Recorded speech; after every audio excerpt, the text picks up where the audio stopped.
예, 여러분 반갑습니다. 오늘도 목요일 오후 2시부터 또 하나님께 영광을 돌리게 되었습니다. 이 하나님의 경륜 5부작 중에서 마지막 강의입니다. 자, 여러분. 자, 오늘이 하나님의 경륜 5번째 시간. 마지막 시간입니다. 하나님의 경륜이라는 게 제가 뭐라고 그랬죠? 하나님의 경륜을 뭐라고 그랬습니까? 하나님께서 어떠한 그 계획을 가지고 이제 이루어 나가는 일, 그게 바로 하나님의 경륜입니다.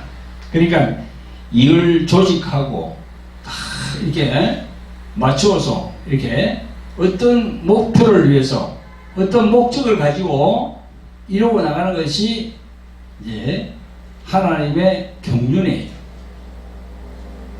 그 하나님의 경륜 안에는 그 하나님께서 제시하는 윤리와 도덕, 또 철학 부분 그런 것도 있겠지요. 있겠지만 하나님께서 뭔가를 우리에게 제시한다는 거죠. 우리 인간들에게. 그래서 이 성경을 주신 겁니다. 여러분들 보시는 이 성경을 주신 거예요. 하나님의 말씀. 그러니까 우리가 신학교를 졸업한 목사, 장로 그런 분들이 이 하나님의 성경, 하나님의 말씀 성경을 대하면서 하나님의 경륜을 모르면 안 되겠죠. 그죠? 하나님의 경륜을 모르면 안 됩니다. 그러면 이게 그냥 도덕적인 말씀, 윤리적인 말씀, 철학적인 말씀 그것밖에 안 돼요. 물론 그것도 필요하지만 그 이상으로 올라가야 되는 거죠. 그래야만 하나님의 경륜을 알 수 있습니다. 그래서 이제 사도 바울도 하나님의 경륜에 대해서 에베소서에서 잘 이야기하고 있어요. 에베소서 1장 9절 또 에베소서 3장 4절 또 에베소서 3장 9절부터 11절까지 보면 하나님의 경륜이라고 참 봅니다. 여러분 성경 가지고 계시죠? 에베소서 3장을 한번 열어볼까요? 에베소서 3장 참이 중요합니다. 하나님의 종이라고 하는 분들이 이걸 모르고 그냥 이 신학교에서 배운 그런 거, 그죠? 그런 걸 가지고 그게 전부 다다 하고 나가다는 정말 안 됩니다. 하나님 마음에 들지 않습니다. 하나님께서 요구하는 길로 나갈 수가 없어요. 그래서 하나님의 경륜이라는 것은 정말 중요합니다. 하나님의 경륜. 그래서 하나님의 경륜을 알아야 돼요. 에베소서 3장에 보면은 여기 나와 있습니다. 여기 보면은 1절부터 이러므로 그리스도 예수의 일로 너희 이방을 위하여 갇힌 자 된 나 바울은 너희를 위하여 너에게 주신 하나님의 그 은혜의 경륜을 너희가 들었을 테이다. 은혜의 경륜이라고 나와요. 경륜. 곧 계시로 너에게 비밀을 알게 하신 것은 계시로 비밀을 알겠다고. 그 비밀은 뭡니까? 뭔가 감추어 둔 거거든. 감추어 둔 것을 이야기하는 거야. 내가 이미 대강 기록함과 같으니 이것을 읽으면 그리스도의 비밀을 내가 깨달은 것을 너희가 알 수 있으리라 그랬습니다. 그리스도의 비밀을 했어요. 여기는 비밀이라고 나왔는데 킹 제임스 버전에 보면 비밀이 아니고 신비라고 나와 있습니다. 미스테리. 그리고 비밀이나 미스테리, 신비나 같은 의미인데 조금은 다르죠. 비밀은 감춰놓은 거야. 아무도 모르게 감춰놓은 거야. 그래서 유대인들이 몰랐습니다. 유대인들이 몰랐어요. 사도 바울도 처음에는 이름이 뭡니까? 바울이 아니고 사울이죠. 그때는 예수님을 전하는 그런 사람들을 핍박하는 사람들이었어요. 예수님을 전하는 그런 제자들을 잡아가지고 감옥에 가두고 핍박하는 사람이 바로 사도 바울, 옛날 그 사울이었어요. 그때는 몰랐는 거예요. 사도 바울도 그때는 몰랐어요. 다메섹 도상에서 예수님을 만나기 전에는 그걸 몰랐어요. 그러다가 성령을 받고 난 다음에 다 이 비밀을 깨닫게 되는 거예요. 감춰진 걸 깨닫게 되는 거죠. 딱 감춰놓은 거예요. 그걸 얘기 이제 사도 바울은 그리스도의 비밀이라고 했어요. 비밀. 근데 킹 제임스 버전에는 신비라고 나와 있습니다. 신비. 신비는 뭡니까? 이 미스테리야. 미스테리. 그래서 오늘은 이 하나님의 경륜 마지막 시간인데 이 키포인트를 어디 잡아야 하면요. 제가 이게 그걸로 잡았습니다. 성육신. 성육신으로 잡았어요. 성육신. 성육신을 이제 영어로 이제 인카르네이션이라고 그러잖아. 인카르네이션. 스페인 말로는 인카르나이션, 인카르나이션 비슷합니다. 스페인 말이나 영어나 비슷해요. 스페인 말은 그냥 읽는 그대로 읽는 거야. 영어는 약간 발음 기호에 따라서 다르잖아요, 그렇죠? 다른데 스페인 말은요 읽는 그대로 있습니다. 인카르나시온. 이게 뭐냐면 성육신. 이 성자가 이 거룩할 성자가 아니고 이루어질 성자야. 그 다음에 육신. 이 육이 뭡니까 이게? 살육자 아닙니까? 살육. 고기 육자지. 그죠? 이게 성육, 신. 이게 몸신자. 이 성육신이 뭡니까 이게?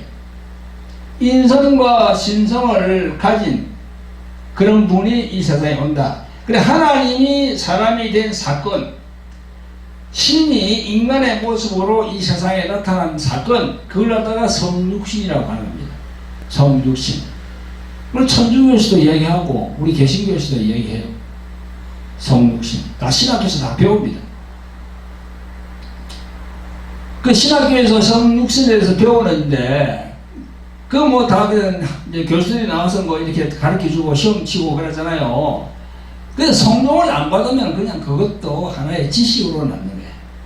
성령을 안 받으면은 아무리 뭐 성육신에 대해서 이야기를 하고 그래도 그냥 하나의 지식으로 남아요. 크게 깨달음을 얻지 못해요. 강도사는 그렇지, 그죠? 그랬습니다. 저도 그랬고, 성령을 진짜 완전히 자기 그 성령이 임하시면 이 성육신에 대해서 완전히 깨닫게 되거든요. 성육신에 대해서. 그래서 우선은 먼저 성육신에 대해서 지난주는 뭘 얘기했습니까? 제가 마귀에 대해서 얘기했잖아요. 마귀. 그 마귀 밑에 있는 귀신들, 영적 존재에 대해서 지난번에 말씀을 드렸습니다. 하나님의 경륜 안에서 마귀를 빼버리면 이야기가 안 됩니다. 근데 많은 목사님들, 장로님들 마귀 이야기를 하면 다 그러잖아요. 또 뭐 마귀 이야기 합니까? 또 귀신 얘기 합니까? 그런 얘기를 하지요. 마귀와 귀신 빼면은 안 돼요. 하나님의 경륜 안에는 필수적으로 들어갑니다. 그것도 나중에 좀 이따 말씀드릴게요. 그러니까 마귀나 사탄이나 똑같은 존재거든요. 하늘에 있을 때는 사탄이고 이 땅으로 내가 쫓김을 받았을 때 땅으로 내려오면 그게 마귀가 되는 겁니다. 그래서 예수님도 마귀라고 그랬어요. 사탄이 하늘로부터 번개같이 떨어지는 걸 내가 보았노라. 땅에 오면 마귀가 되는 겁니다. 그럼 마귀나 사탄이랑 똑같은 존재예요. 부르기가 이제 달라지는 거지. 자, 그걸 좀 이따 말씀드리고 성육신에 대해서 말씀을 드릴게요. 성육신. 하나님의 경륜 안에서 제일 중요한 게 성육신입니다. 성육신은 조금 전에 제가 뭐라고 그랬습니까? 하나님이신 그분이 몸을 입고 온다고 이 땅에. 이게 신비 아닙니까 이게? 이게 하나님의 비밀이야. 딱 숨겨놨어 이걸. 어떻게 그 하나님께서 이 천한 이 세상에 인간의 육신을 입고 오십니까? 참 이게 놀라운 사건이에요. 놀라운 성육신. 놀라운 사건입니다. 그래서 이 방송을 보시는 여러분들도 이 성육신은 정말 놀라운 사건이다. 놀라운 사건이다. 하나님이신 그분이 어떻게 인간의 몸을 입고 이 세상에 신성과 인성을 가지고 오시느냐.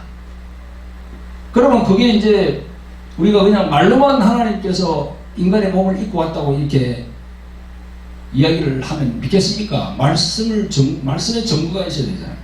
성경 말씀의 증거가 있어야 돼요. 자, 성경 말씀에 증거가 있는데 여러분 한번 보세요. 여기 이제 제가 적어놨어요. 여기 요한복음 1장 14절, 로마서 8장 3절 4절, 골로새서 1장 22절, 그 다음에 요한일서 4장 2절, 마태복음 1장 18절 25절, 이게 다 그냥 적어놨습니다. 이게 엄청 중요하거든요. 이게. 자, 그럼 먼저 그러면 사도 바울은 뭐 성육신에 대해서 어떤 말씀을 하셨나? 사도 바울은 로마서 8장 3절 4절에서 이렇게 증가합니다. 율법이 육신으로 말미암아 연약하여 할 수 없는 그것을 하나님은 하시나니, 율법이 육신으로 말미암아 연약하여 할 수 없는 그것을, 우리 육신 때문에 율법을 이루기가 참 힘들어요. 육신의 제약이 있거든. 이게 육신이 계속 죄를 짓잖아요. 여러분도 마찬가지고 저도 마찬가지고, 이 육신이 죄를 짓도록 만듭니다. 그런데 그걸 갖다 하나님은 하시나니, 곧 죄로 인하여 자기 아들을 죄 있는 육신의 모양으로 보내요. 하나님께서 자기 아들을 죄 있는 육신의 모양으로 보낸다고. 육신의 죄를 정하사 육신을 쫓지 않고 그 영을 쫓아 행하는 우리에게 율법의 요구를 이루어지게 하려 하심이라. 사도 바울이 로마서 8장 3절 4절에서 그렇게 말씀했어요.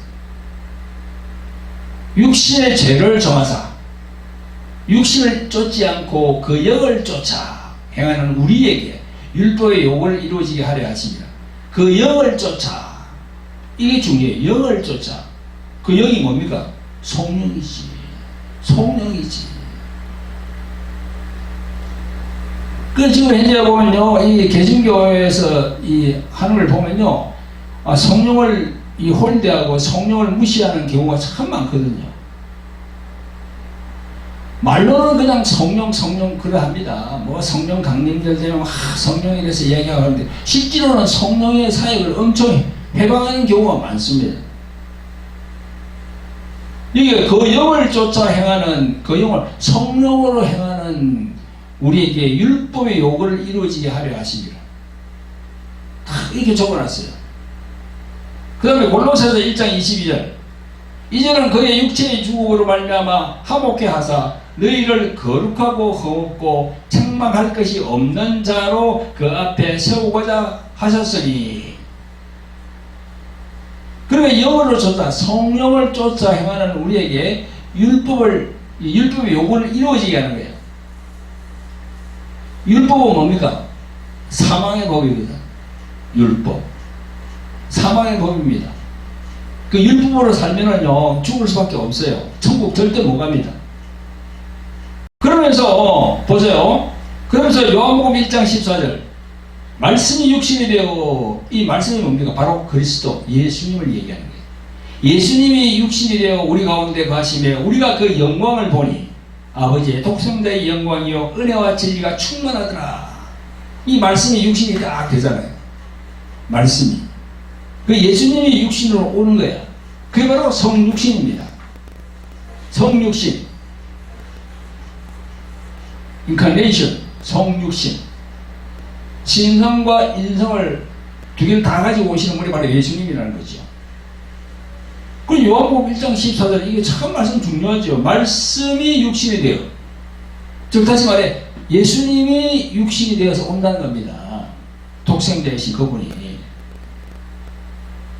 그게 이제 마태복음 1장 18절 보면, 18절부터 제가 읽어보겠습니다. 예수 그리스도의 나심은 이러하니라. 그 모친 마리아가 요셉과 정혼하고 동거하기 전에 성령으로 잉태된 것이 나타났더니 그 남편 요셉은 어려운 사람이라 저를 드러내지 아니하고 가만히 끊고자 하여 이 일을 생각할 때에 주의 사자가 현몽하여 가로되 다윗의 자손 요셉아, 내 아내 마리아 데려오기를 무서워 말라. 저에게 잉태된 자는 성령으로 된 것이라. 아들을 낳으리니 이름을 예수라 하라. 이는 그가 자기 백성을 저희 죄에서 구원할 자이심이라 하니라. 이 모든 일이 된 것은 주께서 선지로 하신 말씀을 이루라 하심이니 가라사대 보라, 처녀가 잉태하여 아들을 낳을 것이요 그 이름은 임마누엘이라 하리라. 하사선이 이를 번역한즉 하나님이 우리와 함께 계시다 함이라.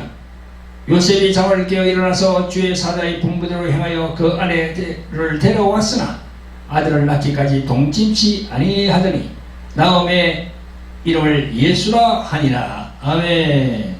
이게 딱 오잖아요. 이게 천사가 가르쳐 주잖아요. 요셉에게.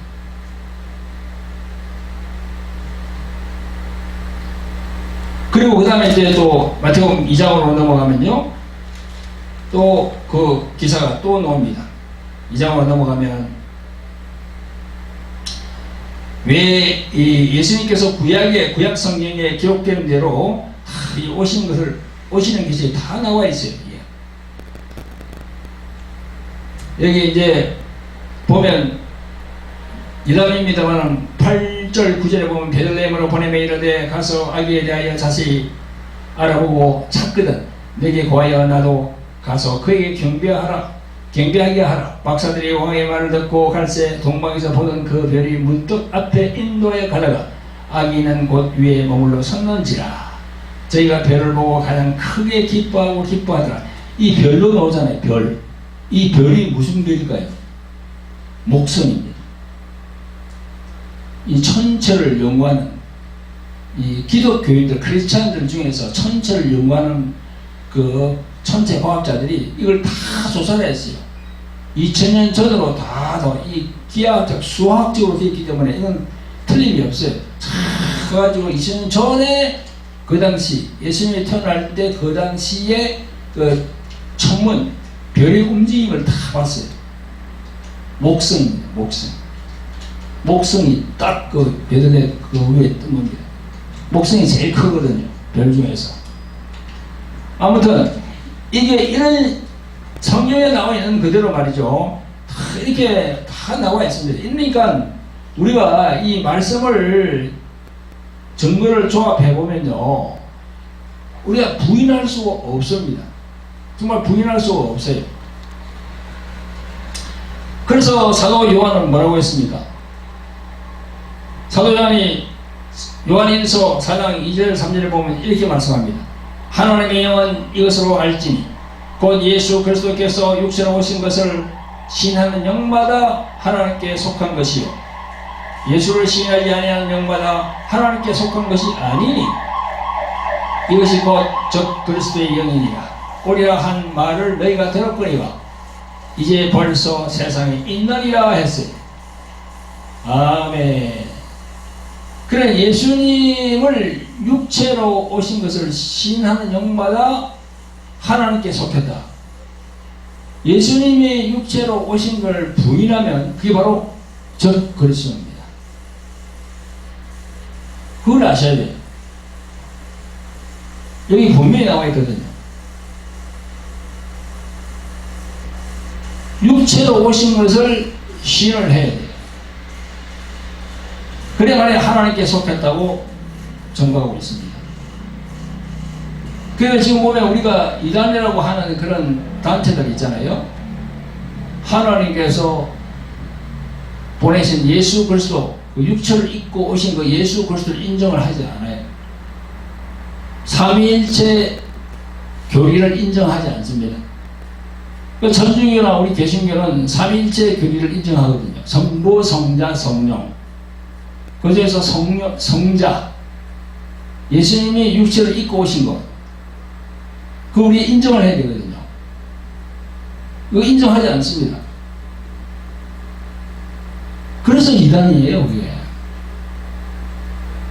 그걸 아셔야 돼요. 여기 분명히 그랬잖아요. 적 그리스도의 영이라고. 2000년 전에 벌써 적 그리스도의 영이라고 그랬습니다. 지금 뭐 보면 뭐 요한계시록에 뭐 어떻게 됐고 뭐 적 그리스도가 나타나고 2000년 전에부터 적 그리스도가 나타났어요. 사도 요한이 이렇게 정리를 한 겁니다. 2000년 전부터 적 그리스도는 뭐다? 예수님이 육체로 오신 것을 신앙하지 않는 거예요. 예수님이 육체로 와야 되거든요. 예수님이 육체를 입고 태어나야 됩니다. 성모 마리아 태중에 잉태되어서 왜 그렇게 태어나야 되느냐? 죄를 없애기 위해서는 하나님이신 그분이 육체를 입고 태어나야 돼요. 성령으로. 그래야만이 나중에 죄를 수확할 수 있고, 또 그렇게 육신을 입고 오셔가지고 십자가에 올라가셔야 돼요. 그래서 피를 흘려야 돼요. 그 레위기절인가요? 그거 보면은 육체의 생명은 피에 쓰리라 그랬어요. 육체의 생명, 우리 그렇잖아요. 우리 육체의 생명이 피 있잖아요. 우리가 다, 여러분들이나 저나 피를 다 흘려버리면 죽습니다. 그래서 피가 바로 생명이에요. 우리 육신에 있는 피도 생명인데, 영적인 그 피, 영적인 피는 어떻게 됩니까? 예수님이 십자가에 올라가서 피를 흘려야 돼요. 그게 바로 영적인 피입니다. 우리가 그걸 믿음으로 마귀와 이 사단의 굴레에서 벗어날 수 있는 겁니다. 그래서 예수님께서는 육체를 입고 오셔야 됩니다. 그리고 육체를 입고 오시려고 그러니까 성모 마리아 태중에 잉태가 되어야 돼요. 그 잉태된 그거는 어떻게 됩니까? 다 구약에 예언이 되어 있거든요. 이사야서 뭐 여러 그 구약 성경을 보면요, 다 예언이 되어 있습니다. 언젠가는 메시아가 오셔서 이렇게 태어난다고. 그 예언을 이룬 거예요. 20년 전에 예수님께서 선지자의 말씀을 통해서. 아까도 우리 있죠, 마태복음 1장을 보면요, 선지자 예언에 의해서 하나씩 이루어지는 거예요. 때가 참에 예수님께서 이 땅에 오셨지만 그 때가 차기까지 선지자들의 그 구약의 말씀이 계속 선포가 된 겁니다. 언젠가는 메시아가 온다고. 그 때는 모르지만 언젠가는 온다고. 지금도 마찬가지입니다. 지금도 예수님의 재림만 남았잖아요. 예수님이 다시 온다는 거 재림만 남았습니다. 그 때는 아무도 몰라요. 때는 아무도 모릅니다.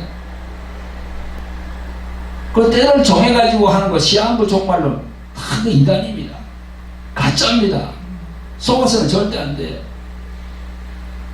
근데 많은 사람들이 속지요. 아니, 목사 장로도 속아요, 그게. 그래서 우리가 말씀에 분명히 서야 되는 거지요. 예수님도 그랬습니다. 분명히 오긴 오시는데 도적같이 온다고 그랬어요. 도적같이. 도적. 뭐 도적같이 오신다는 건 뭐예요? 알려주지 않고 온다는 거야. 그 도적이 어떤 집에 침입할 때 그 주인에게 내가 맨날 4시에 그 길 내가 들어가겠다고, 당신 집에 내가 들어가겠다고 알려주고 오는 도적이 어디 있습니까? 없잖아요. 그래서 예수님이 도적같이 온다고, 아무 통보 없이 갑작스레 온다고. 왜 이렇게 갑작스레 옵니까? 왜 갑작스레 오죠? 갑작스레 와야 신앙을 점검할 수가 있잖아요. 그래서 갑자기 오시는 거예요. 갑자기. 그걸 아셔야 됩니다.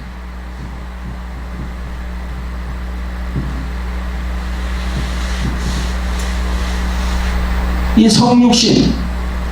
성육신에 대해서 제가 이렇게 좀 길게 말씀을 드렸는데요. 그래서 이제 그런 말씀을 많이 하죠. 천주교도 그렇고 우리도 그렇고 강생이라는 말을 많이 쓰잖아. 강도사님 강생이 많이 들었죠? 강생구속. 강생. 그 강자가 이 내릴 강자이다. 떨어질 강자. 내린다는 거야. 생자는 살생자고. 그게 강생하신다는 것은 예수께서 내려오신다는 겁니다. 이 땅에. 그래서 내려오셔가지고 십자가에 그 죽으시고 부활하신 다음에 이제 하늘로 올라가시고 그 다음에 성령이 오신 지도 벌써 2000년이 지났습니다. 지금 그렇게 되어 있어요. 그래서 여러분 우리 돌항아리 TV 혹은 주 에베네셀 교회 TV 안에 그 유튜브 글로 들어오시면은 재생 목록이 있습니다. 재생 목록에 보면은 하나님의 경륜 5부작 해서 5편을 제가 계속 올리고 있습니다. 오늘이 이제 마지막이니까 지금까지는 4편을 올려놨어요. 오늘은 이제 마지막이니까 5번째를 올리면 이제 5부가 되는 거지. 5편이 그걸 올려놨거든요. 그래서 여러분들이 이 하나님의 경륜에 대해서 뭔가 계속 좀 알아봐야 되겠다. 성령의 인도를 받아야 되겠다. 그래 생각하시는 분은 돌항아리 TV나 주 에베네셀 교회 TV 안에 들어오셔가지고 재생 목록 하나님의 경륜 5부작 제목이 그리 되어 있으니까 그걸 열어보시면 5개 그 동영상이 있어요. 그걸 1편부터 계속 5편까지 계속 몇 번을 보시는 거예요. 계속. 한 번 봐서는 안 됩니다. 이렇게 한 번 강의를 들어가지고 되지는 않는 거예요. 계속 1편부터 5편을 계속 이렇게 보다 보면은 성령께서 역사합니다. 성령께서 역사하시는 거예요. 인간의 지식으로 아는 게 아니고요. 성령께서 어느 순간 탁 알게 하시는 거예요. 아, 이렇구나. 하나님의 경륜이 이렇구나. 성경 창세기부터 요한계시록까지 이 전체 내용이 바로 이런 거구나. 이걸 알게 되는 거지. 그렇게 노력을 하셔야 돼요. 여러분들이 뭐 신학교 뭐 3년, 4년, 5년, 신대원까지 그렇게 공부해가지고 이거 다 아는 게 아니에요. 성경도 많이 읽어야 돼요. 성경도. 여러분 목사 안수받은 분인데 지난번에 보니까 아니 성경을 한 번도 읽지 않았더라고. 한 번도. 통독을 한 번도 안 했더라고. 통독을. 그래가지고는요 하나님의 경륜을 알 수가 없습니다. 그래서 기도를 하루에 뭐 7시간씩 10시간씩 뭐 그죠? 24시간 중에서 절반을 뭐 기도를 하고 그렇게 하더라도 아 기도 그리 많이 하면 아 대단하다 그렇게 생각하겠죠. 그러나 기도도 중요하지만 말씀을 읽고 쓰는 것도 중요해요. 말씀을 읽고 쓰는 거 이게 중요합니다. 말씀을 읽고 쓸 때 성령께서 감동을 주시거든요. 근데 이게 우리 개신교의 형태가 어떻게 되어 있냐 그러면 성령을 우리 이번 주가 6월 8일이죠. 주일이 성령 강림절이죠. 성령이 오신 걸 우리가 축하하고 성령께 영광을 돌리고 하는 게 바로 성령 강림절 아닙니까? 그죠? 근데 말은 뭐 성령께 우리가 그거 한다고 하지만 실제로 말이죠. 성령께 이렇게 하시는 분들이 그런 목사님들이 반대로 나가는 분들이 참 많아요. 반대로. 말은 성령 하지만요. 이 성령의 인도, 성령을 말이죠. 이게 뭐랄까요. 뭐 회방한다는 거는 조금 그렇고 성령을 인정하지 않은 분들이 참 많습니다. 그게 신학적인 것 때문에 그렇거든요. 끊어가지고 이렇게 세대주의 신학으로 다 이렇게 된 그런 목사님들이 공부한 목사님들이 많습니다. 그 세대주의 신학은요, 성령을 인정하지 않아요. 그냥 이 말씀, 성령 말씀만 있으면 된다고 얘기하거든. 그러면서도 뭐 성령 얘기하거든요. 오늘 여기 보세요, 여기 로마서 8장 3절 4절에 이 4절에 육신의 죄를 정하사 육신을 쫓지 않고 그 영을 쫓아 행하는 우리에게 율법의 요구를 이루어지게 하려 하십니다. 그 영을 쫓아. 그 영이 어떤 영입니까 이게? 성령이요. 아니 이런 구절은 성령을 얘기하면서 또 세대주의 그걸 공부한 사람들은 또 성령이 그냥 끝났대. 20년 전에 잠깐 뭐 이렇게 하다가 그때 성령이 와 계셨고 지금은 이 말씀만 가지고 된다고. 무엇이 이야기가 맞지는 않아요 지금. 아무튼 그거는 좀 이따 말씀드리고, 여러분 하나님의 경륜, 조금 전에 제가 뭘 말씀드렸죠? 성육신. 예수님이 성육신, 어떻게 육신을 가지고 오셨냐, 여기 이 땅에 육신을 가지고 와야만 하는 그런 일이 있습니다. 그 일이 있었습니다. 육신을 가지고 와야 하는 그 일이 뭘까요? 왜 예수님이 성모 마리아 태중에 육신으로 있게 됐고 또 태어나서 33년 동안 사시다가 십자가에 올라가서 피를 흘리고 죽으시고 다음에 또 부활하시고 그런 과정을 왜 거쳤을까? 왜? 그게 이제 두 가지가 이유가 있어요. 첫째가 뭐냐? 이 구속사입니다. 구속사. 인간을 구원하기 위해서 오신 거예요. 인간을 이 죄의 굴레에서 벗어나게 하기 위해서 오신 거예요. 우리 개신교가 이 구속사 가르치잖아요. 하나님이 인간을 구원하기 위해서 하나님께서 친히 몸을 입고 오셨다는 겁니다. 그래? 그게 이제 구속사예요. 그래서 신학교에서 구속사 가르치거든요. 그게 이제 여기 로마서 8장 3절, 골로새서 1장 22절, 그 다음에 요한복음 3장 16절입니다. 요한복음 3장 16절. 여러분, 요한복음 3장 16절 너무너무 잘 알잖아요, 이거요. 이 기독교, 개신교 교인치고 이 구절을 모르는 분이 있을까? 네? 이 구절을 모르면은 정말 이 기독교 교인이 아니지. 자, 요한복음 3장 16절 한번 읽어볼까요? 하나님이 세상을 이처럼 사랑하사 독생자를 주셨으니 이는 저를 믿는 자마다 멸망치 않고 영생을 얻게 하려 하심이니라. 하나님이 그 아들을 세상에 보내신 것은 세상을 심판하려 하심이 아니요 예수님으로 말미암아 세상이 구원을 받게 하려 하심이라. 할렐루야. 예, 딱 나오잖아 이거예요. 이게 바로 구속사의 제일 대표되는 말씀이 이거예요. 이게 요한복음 3장 16절 이 말씀입니다. 그러면 여러분, 우리가 그러면 이 말씀만 있냐?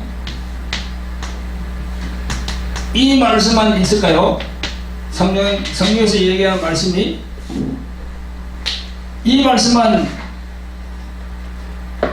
있으면은 이걸로 구속사 이걸로 우리가 이제 딱 이제 중심을 잡아야죠.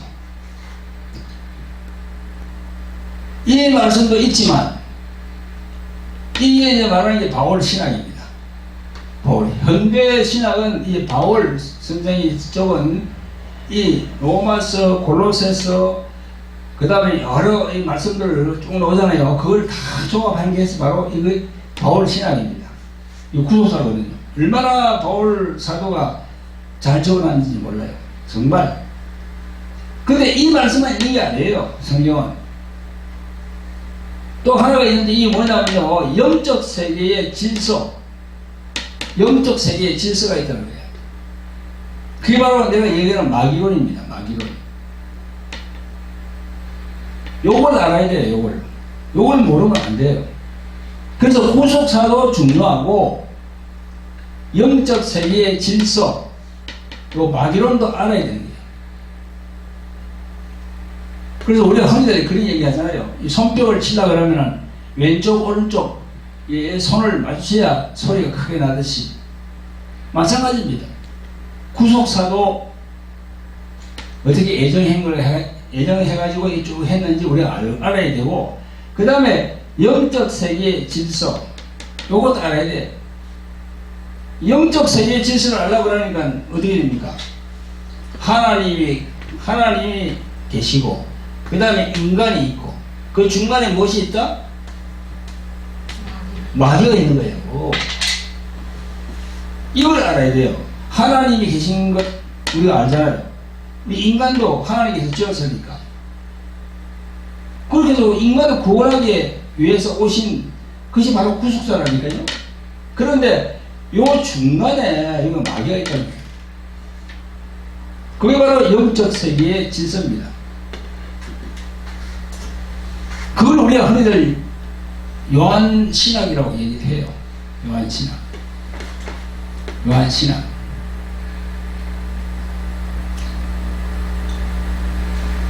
여러분, 우리가 마태, 그 다음에 마가, 누가, 요 세 복음을 뭐라고 합니까? 우리가 공간복음이라고 하잖아요. 공간복음. 근데 제일 마지막 사복음, 요한복음은 공간복음에 들어가지 않거든. 그 요한복음은요, 이 하나님의 관점에서 딱 그걸 적어놓은 겁니다. 예수님의 신성에 대해서 적어놓은 것이 바로 요한복음입니다. 그래서 이제 복음을 나누고 그러면은 앞에 공간복음 그 세 가지를 알고, 마태, 마가, 누가, 복음 그걸 알고, 그 다음에 요한복음을 또 알아야 돼요. 그래 원전이 되는 겁니다. 사복음에서. 그 요한복음에 보면은 쭉 다 나와요. 이 영적 세계의 질서, 여기 보면요, 요한일서 3장 8절이 참 중요합니다. 여러분 한번 보세요. 요한일서 3장 8절. 요한일서 3장 8절이 어떻게 되어 있는지. 시작. 죄를 짓는 자는 마귀에 속하나니 마귀는 처음부터 범죄하니라. 하나님의 아들이 나타나신 것은 마귀의 일을 멸하려 하심이니라. 이렇게 되어 있습니다. 죄를 짓는 자는 마귀에 속하나니 마귀는 처음부터 범죄함이라. 이랬습니다. 마귀는 처음부터 범죄함이라. 이 말씀도 참 이해하기가 힘들죠. 마귀가 처음부터 뭘 범죄했지? 아니, 범죄한 거는 가인이 범죄해서 아벨을 죽였는데, 여기는 마귀가 범죄했다고 그러잖아요. 이 범죄가 바로 하늘의 범죄예요.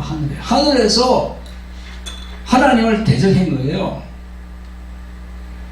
하나님 자리에 자기가 올라가겠다고 그걸 하나님과 비기기, 하나님 자리에 올라가겠다고 자기가 그걸 한 거예요. 반역을 한 겁니다. 그래서 사도 요한이 이렇게 적어놓은 겁니다. 마귀는 처음부터 범죄합니다.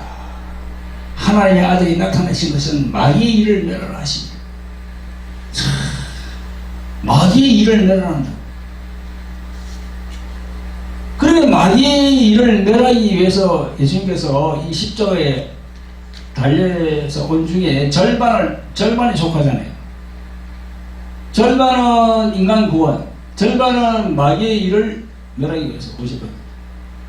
그럼 마귀에 대해서 알아야죠.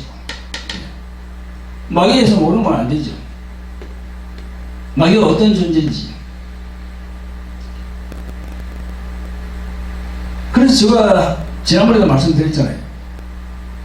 신학교에서 가르치는 중에서, 조직신학 중에서 마귀론이 없다고. 딴 건 다 있는데 마귀론이 없다고. 마귀에 대해서 집중적으로.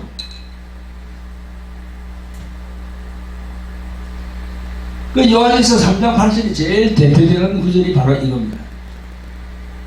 후속사에서 제일 대표되는 것이 바로 요한복음 3장 16절이고, 여러분 요한서 8장 3절. 그래서 바울 신학을 보면요, 바울 신학, 사도 요한은요, 율법과 보험에 대해서 이렇게 신학적인 정리를 해놓지 않았습니다.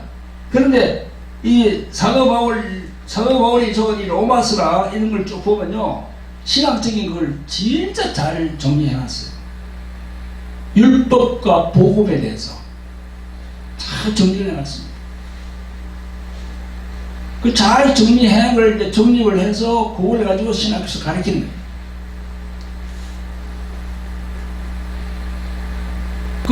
그걸 신학에서 가르치는 걸 제가 잘못됐다는 게 아니고요. 그렇게 가르쳐야 돼요. 그런데 한 가지 빠지는 것이 뭐다? 요거 두 번째 영적 세계의 질서, 요걸 가르쳐야 돼요. 또 가르쳐야 돼요. 이걸 가르쳐야, 두 번째 영적 세계의 질서를 가르쳐야 바로 영권이 임합니다. 영권. 성령께서 능력을 주시는 거예요. 그 종에게. 이 앞에 나오는 구속사, 이거 다, 이건 배우는데요. 이건 기본으로 다 배우는데, 이거 배웠다 해서 하나님께서 영적인 권능을 주지 않습니다. 저는 그렇게 생각해요. 첫째, 구속사와 영적 세계의 질서, 이 마귀로까지 다 마스터해야만이 하나님께서 영권을 허락하시는 거예요. 그래서 선교 나가더라도, 선교사라도 이렇게 양쪽을 다 알고 다 선교를 나가야, 보세요. 우리도 지난번에 캄보디아 갔다 왔는데, 이 동남아시아 얼마나 불교, 힌두교, 이슬람교, 너무 그냥 그렇거든, 지금요. 그건 귀신들이 엄청 많습니다. 마귀가 엄청 관장하고 있어요.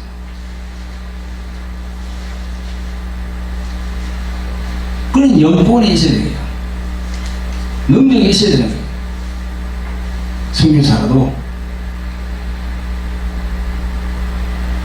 그리고 제가 생각할 때는 선교 나가는 선교사님도 이곳에 와서 이런 걸 배워야 돼요.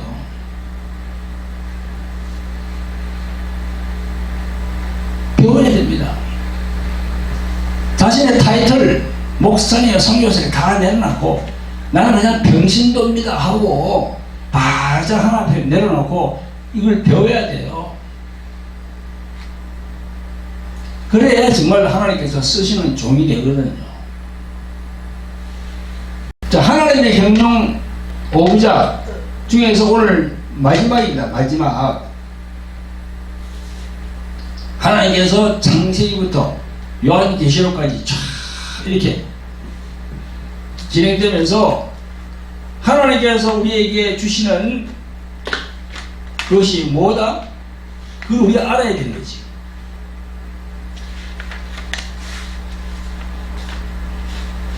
제가 지난번 시간에도 얘기했죠, 그죠? 시간과 공간이, 우리가 사는 세계는 지금 시간과 공간이 같이 지금 가고 있어요. 공간 속에 살면서 시간이 또 흐르고 있는 거야, 이게. 그 성경은 그걸 얘기하고 있다고 그랬죠? 헬라의 사고방식은 바로 그거야. 돌아간다는 거야. 돈다는 거야, 지금 이게.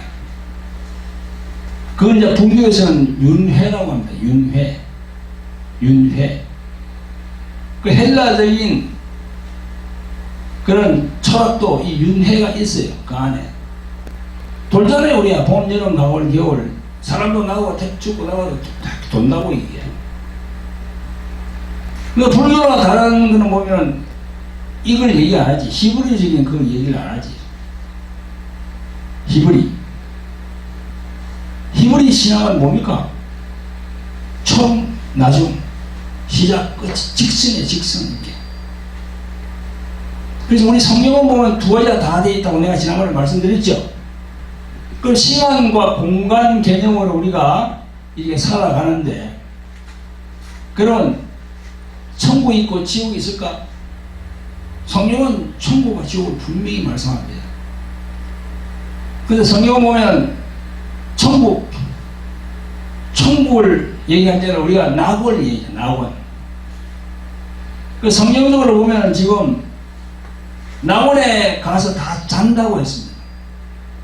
예수님께서 재림하면 다 거기서 일어나고 그랬습니다. 그 다음에 천국으로 들어가는 거예요. 낙원에서. 그러면 이제 지옥은 어떻게 됩니까? 지옥은 지옥 가기 전에 음부라고 얘기합니다. 그게 누가복음 16장에 잘 나와요. 부자와 나사로 거기 음부가 나오거든요. 음부. 그걸 히브리 말로 소울이라고 그래요. 헬라 말로는 하데스라 그러고 음부. 그 다음에 또 지옥으로 가는 개념이 있어요. 지옥은 헬라 말로 게안나. 여러분, 우리가 사는 이 세계가 공간이 있으면서 시간이 흘러가잖아요. 천국도 그렇고 지옥도 마찬가지입니다. 그 공간이 있는 거야. 공간이 있는 거야. 지금 비록 우리는 3차원 세계에 살고 있으니까 이 흘러가는 걸 가죠. 근데 3차원 세계를 딱 넘어가면 4차원, 5차원, 6차원으로 가면 이 시간 개념이 없어져 버려요.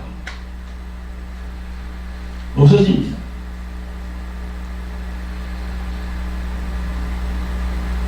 그래서 이제 예수님을 제대로 믿지 않으면은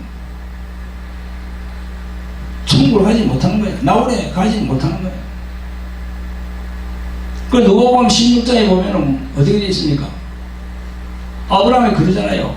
나사로가 이렇게 넘어온 거기 큰 이 구렁이 있다고. 큰 구렁. 네? 크게 이렇게 해놓은 구렁이 있다고. 여기 넘어오지도 못하고 여기서 가지도 못하고 그렇다고 그렇게 얘기하잖아요. 아브라함이.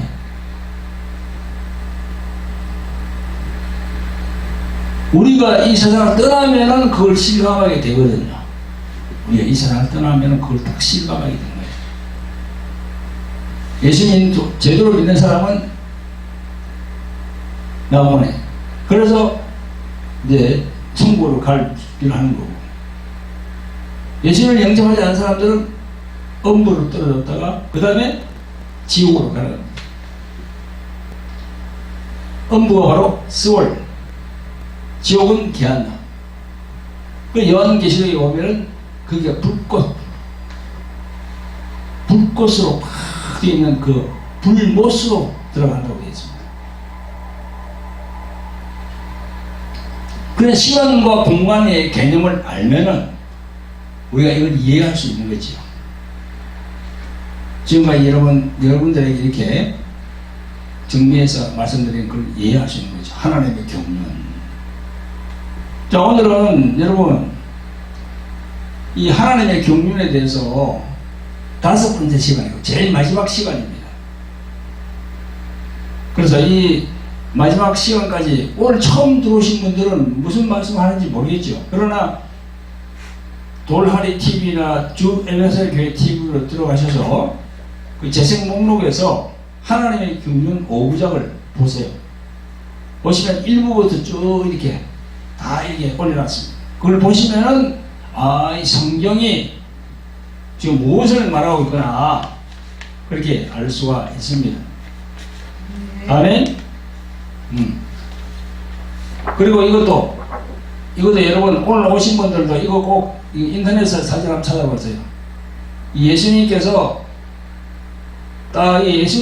이 지구를 손에 다 올리고 있다. 이게 뭡니까 이게?